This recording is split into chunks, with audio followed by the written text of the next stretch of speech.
나는 자유자임을 말씀을 보았습니다. 하나님께서 내게 주신 것을 맡은 자이므로 내게 맡기신 하나님의 비밀, 복음의 비밀, 예수 그리스도를 영접하였고 그리고 그 비밀을 전파하였습니다. 나는 이 세상이 나를 향하여 가진 틀릴 수밖에 없는 오만과 편견의 판단에서 조금도 얽매이지 않고 오직 조금도 틀릴 수 없는 하나님의 판단하심에 내 모든 것을 맡겨드린 자유자이기 때문에 세상에 그 어떤 것도 나와 내 믿음을 가둘 수 있는 것이 없지만 오직 하나님 안에서 갇힌 자가 되었습니다. 자유자로서의 맡은 자라는 뜻은 자기 소견에 오른 대로 행하는 방종자가 아니라 하나님의 심판대 앞에 서야 하는 자이며 하나님의 칭찬이 있어야 하기 때문에 하나님 말씀 안에서 하나님의 뜻을 따라 행하는 자가 되어야 하고, 오늘 말씀에서 하나님의 말씀 밖으로 넘어가지 말라 하나님께서 우리들에게 당부하심을 우리는 받고 또 지켜야 하는 사람임을 기억해야 할 줄로 압니다. 하나님 말씀 밖에 넘어가지 말라고 당부하신 이유는 세상 사는 우리 앞에 말씀 밖으로 넘어가려고 하는 유혹이 무수히 많기 때문에 그렇습니다. 눈만 뜨면 유혹이고요, 믿는 자들을 삼키려고 하고 넘어뜨리려고 하는 것밖에 없습니다. 세상에 온통 바다가 믿는 자들을 향하여 물결을 일으키고 쓰러뜨리려고 합니다. 유혹이라는 것은 우리와 상관이 없고 멀리 서서 가만히 있는 게 유혹이 아니고 시도 때도 없이 우리에게 다가와서 우리를 공격하고 우리를 삼키려고 하는 것이 유혹입니다. 말씀 밖으로 넘어가려고 하는 그 유혹을 이기기 위해서는 하나님의 말씀으로 물리쳐야 함을 성경은 우리에게 가르쳐주고 있습니다. 하나님의 말씀이 내 안에 확실하지 않으면, 말씀의 울타리가 확실하지 않으면 어디가 경계선인지 모르고 무엇이 하나님의 뜻인지 정확히 알 수 없어서 말씀 밖으로 넘어갈 수밖에 없지만, 내 안에 주신 말씀이 확고하며 확신되어지면은 말씀의 울타리가 우리를 지켜주고 그 안에서 보호받을 수 있으며 말씀 안에서 우리는 믿음의 승리자가 될 수 있습니다. 사탄이 예수님께 다가와서 세 가지 시험을 했는데 하나님의 말씀에서 뽑아가지고 하나님의 말씀에 이런 말씀이 있는데 그걸 해보라는 거죠. 세 가지 유혹을 예수님께 했습니다. 예수님께서는 사탄이 하나님의 말씀으로 시험하는, 그건 하나님의 말씀이 아니다, 그런 말씀이 없다, 이렇게 말씀하신 것이 아니라 하나님의 말씀 안에 있지만 잘못된 의도를 가지고 사용되고 있음을 하나님의 말씀으로 물리치셨습니다. 하나님 말씀이 악한 것이 아니라 그것을 뽑아서 인용해서 사용하는 사탄의 의도가 악하다는 것을 볼 수 있었다는 것이죠. 우리가 유혹을 이기는 것은, 말도 안 되는 유혹은 유혹이 당하지 않죠. 그런데 가장을 하고 하나님 말씀인 것처럼 다가오고 경계선이 희미해지는 거죠. 이래도 되고 저래도 될 것 같아요. 희미해지니까 뭐 이래도 되고 저래도 될 것 같으면 이왕이면 좋은 거 하지, 뭐 이왕이면 내 마음에 맞는 거 하지.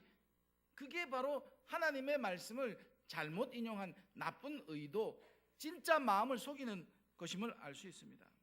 성경에서 인용한다고 다 진리라는 것은 아님을 알아야 합니다. 사용하는 사람이 그 말씀을 악한 의도를 가지고 사용하면은 하나님의 뜻인 진리와는 전혀 상반되는 거리가 먼 이야기를 할 수도 있습니다. 이것이 말씀 밖으로 넘어가는 우리가 버려야 할 믿음입니다. 성경에서 뽑았다고 진리가 아니라는 거죠. 내 의도가 악하면은 하나님의 말씀 중에서도 얼마든지 악용할 수 있음을 우리가 기억해야 합니다. 디모데후서 2장 22절에는 다툼만 일으키는 어리석고 무식한 변론을 버리라고 말씀하셨습니다. 오늘 말씀에서는 서로 대적하고 교만하게 되는 것을 버려야 한다고 말씀하고 있습니다.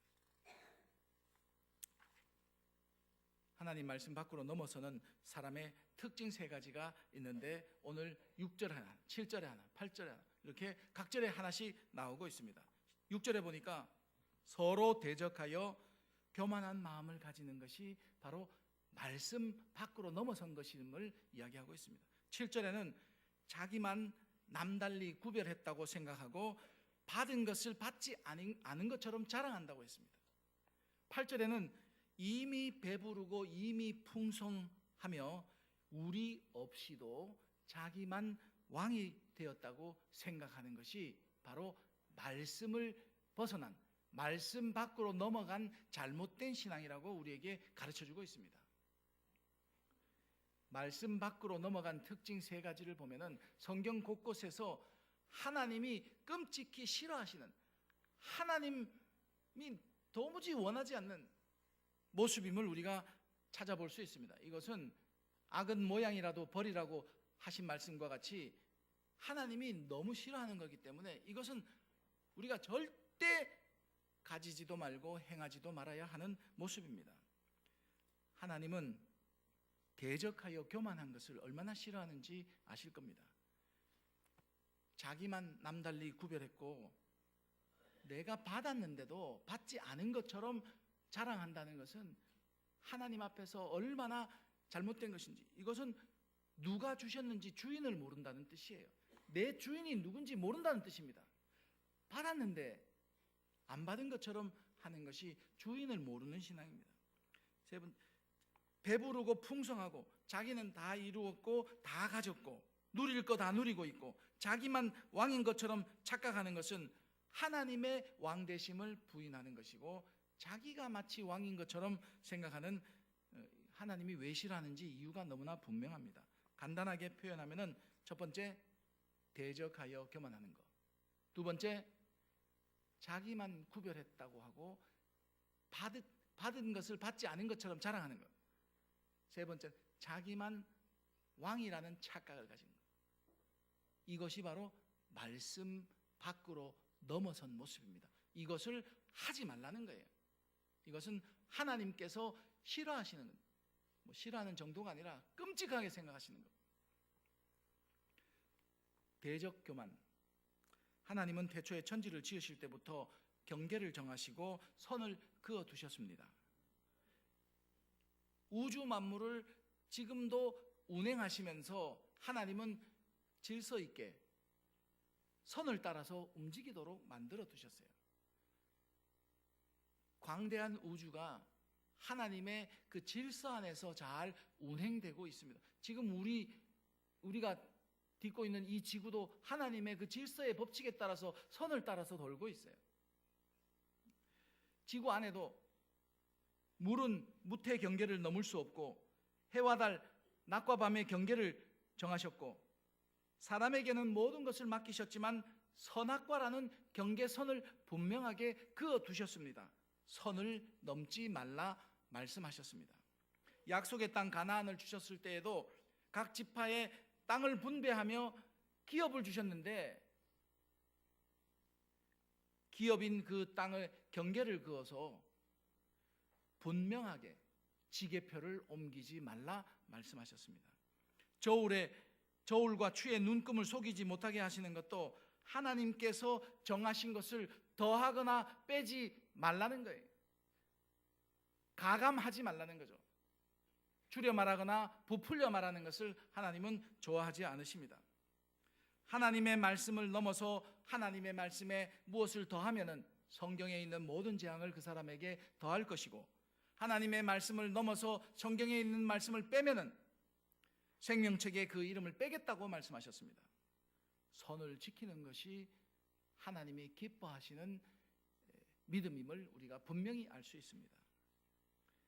대적한다는 말은 서로 원수가 되어서 으르렁거리는 거죠. 비방하고 다투고 삼키려는 모습입니다. 대적하는 것을 하나님이 얼마나 싫어하시냐 하면은 하나님은 하나님을 대적하는 자를 용서하지 않으십니다.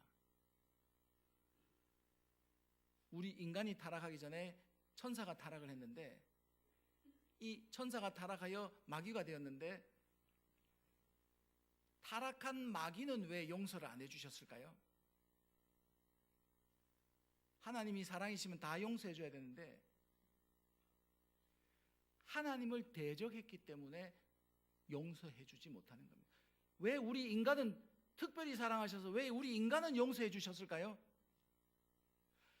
인간이 죄를 범한 것은 사실이지만은 하나님을 대적한 것이 아니라 거짓에 속은 것이기 때문에 하나님께서 정상 참작을 해주시는 거예요. 뱀이 다가와서 거짓말을 속삭일 때에 그 거짓에 속아 넘어갔기 때문에 한번 기회를 주는 거죠. 우리 세상의 재판도 그렇습니다.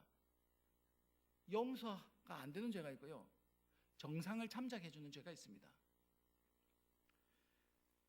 대적하는 자를 용서할 수는 없어요. 하나님을 대적해서 자기가 하나님인 것처럼 그러면 하나님은 용서할 수가 없어요. 그런데 우리 사람은 거짓에 속았기 때문에 우리에게 다시 한번 기회를 주신 것이 용서의 사랑이라는 것을 성경은 우리에게 말씀하고 있습니다.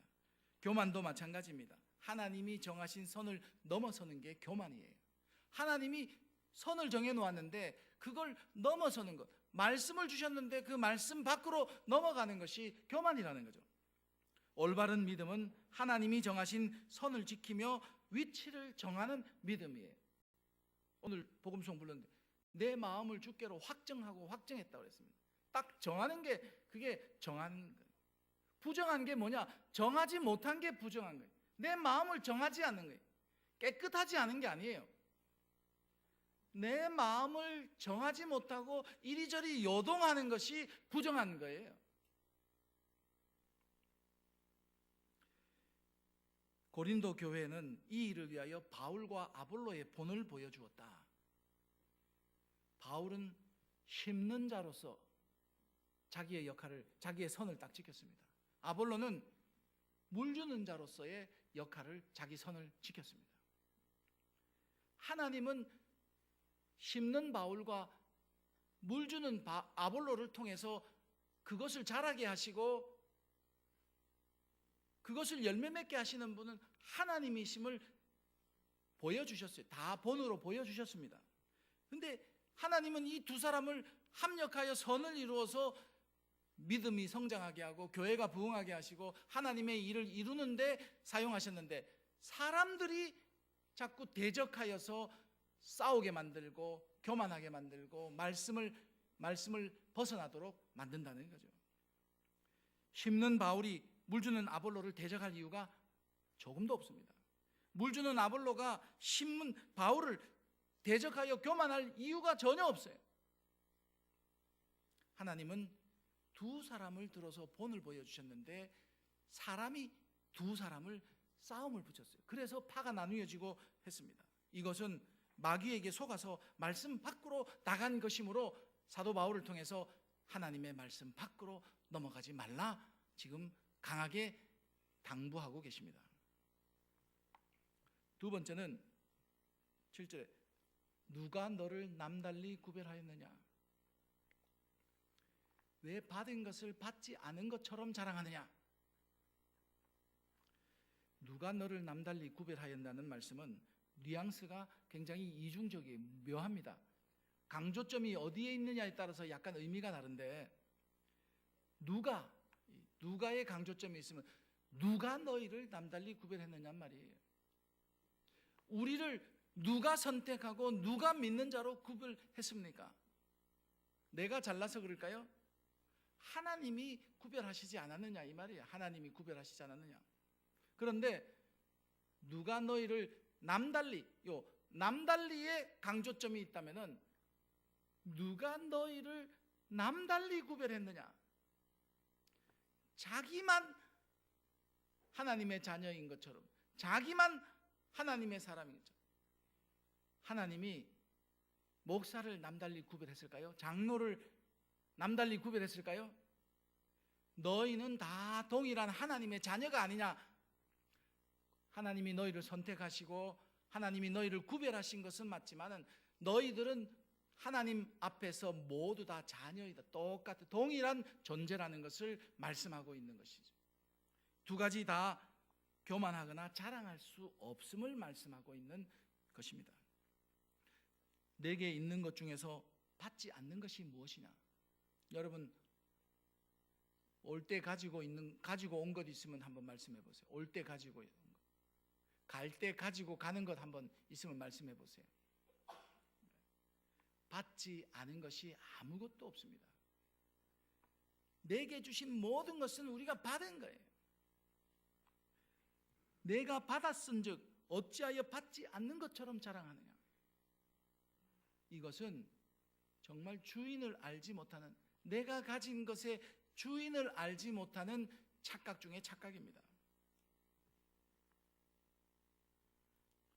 하나님이 주인이시고 우리는 받은 자일 뿐인데 왜 그걸 내가 자랑하냐? 우리가 자랑할 수 있는 것은 두 가지예요. 첫째는 하나님께 속한 것을 자랑할 수 있습니다. 소유를 자랑하는 것은 부질없는 짓이라고 말씀드렸어요. 소유를 자랑하는 것. 소유는 내게 속한 것이기 때문에 내가 알아서 사용하면 돼요. 내가 자랑할 수 있는 것은 내가 어디에 속해 있는지, 내가 속해 있는 나의 주인을 자랑할 수 있다는 말씀입니다. 나를 소유 삼으신 하나님, 나의 주인 되시는 분을 자랑할 수 있는 것이, 그게 우리가 자랑할 수 있는 진짜 자랑이고, 내 소속, 내가 하나님께 속한 자임을 자랑하는 것은 많이 하면 많이 할수록 좋은 거예요. 나는 하나님께 속한 사람입니다. 하나님이 나를 소유 삼으셨습니다. 하나님이 나를 자녀 삼으셨습니다. 두 번째는 하나님으로부터 받았다는 사실을 자랑할 수 있습니다. 받은 것을 자랑하는 것은 이거 너무나 미미하고 너무나 부질없는 거예요. 하나님이 나에게 재물을 주셨습니다. 뭐 안 줬다는 말은 안 하는데, 간증할 때 가만히 들어보면은 하나님이 주셨다는 말을 하긴 하는데 결국은 하나님을 자랑하는 게 아니라 받은 재물을 자랑할 때가 있고, 성공을 자랑할 때가 있고, 자기 재능을 자랑할 때가, 그러니까 이게 간증인지 자랑인지 잘 모를 때가 많이 있습니다. 조심해야 되는 거죠. 받은 것을 자랑하는 것도 사실은 굉장히 조심해야 되는 부분이 있어요. 이것은 부질없는 겁니다. 재물을 주셔도요, 그거 바람과 같이 사라집니다. 없어요. 내가 건강, 내가 시간이 많다. 젊은 사람들 시간 많다고 자랑할 필요가 없어요. 젊은 사람이 자기 인생을 걸어온 것을 돌아보는 것도 5분이고요. 여기 연로하신 어르신들이 자기 인생 돌아보는 것 5분이면 족합니다. 똑같아요. 지나가면 똑같습니다. 재물과 건강과 재능, 주신 것들을 자랑하면은 허무하게 인생이 끝날 수밖에 없어요. 그거는 하나님 나라에서는 의미가 없어요. 우리가 자랑할 수 있는 것은 주신 분을 자랑하고, 주셨다는 사실을 잊지 말고 자랑해야 됩니다. 하나님이 주셨다는 거죠. 주셨다는 거. 주신 것이라는 것은 주신 물건이나 뭐 주신 어떤 재능이나 그걸 자랑하라는 게, 주셨다는 사실을 왜 잊어버리느냐 그 말이죠. 너희가 받았다는 사실을 왜 잊어버리고 안 받은 것처럼 자랑하느냐? 하나님이 주셨다는 사실을 잊지 말아야 돼요. 무엇을 주시든지 상관없어요. 필요한 만큼 주시고 하나님 뜻에 맞춰서 주시는 것이기 때문에 주신 것은 의미가 없어요. 주신 분과 하나님이 주셨다는 사실을 자랑하면은 그것이 진짜 믿음의 간증이 될 수 있습니다. 하나님이 주셨다는 거죠. 그리고 필요하면 더 주시고 필요 없으면 가져도 가시는 분이 하나님이십니다. 이게 믿음의 간증이에요. 내게 있는 모든 것이 하나님께서 주신 것이고, 나는 하나님께 받았다는 사실을 잊지 않는 것이 우리 신앙의 중심이 될 때에 말씀 밖으로 넘어가지 않을 수가 있습니다. 그 다음에 세 번째는 자기만 왕이라는 착각.